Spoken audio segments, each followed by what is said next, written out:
Il picco dell'influenza deve ancora arrivare, è infatti previsto nei primi 15 giorni di febbraio, eppure sono numerosi i veneziani costretti a letto e l'epidemia sta davvero creando non pochi problemi anche negli ospedali.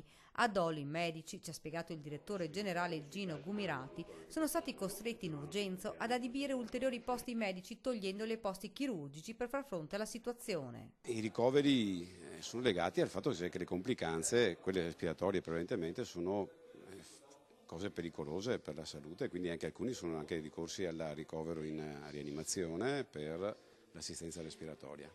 Il numero dei malati quest'anno è davvero da record, si parla di 5 volte superiore a quelli del 2013-2014. Per quanto riguarda l'ULSS 12 veneziana, nell'ultima settimana sono aumentati i casi segnalati nella fascia di età pediatrica, bambini dai 0 ai 14 anni, lievemente diminuiti i casi invece registrati nella fascia adulta.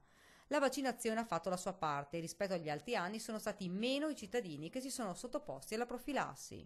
Abbiamo i dati relativi ancora non definitivi, ma sono state fatte 24.000 vaccinazioni su 40.000 dosi acquisite, però non abbiamo ancora tutti i dati, quindi alcuni medici e medicina in generale non hanno mandato i risultati, ma probabilmente quest'anno c'è stata una grande flessione legata a quella paura iniziale di quelle morti sospette. Flessione legata ai timori sollevati dai presunti rischi di alcune partite anti-influenzali. Insomma, molte persone hanno deciso di non vaccinarsi. Il consiglio dei sanitari ai primi sintomi è quello di rimanere in casa al caldo, di riposare e utilizzare solo farmaci antipiretici.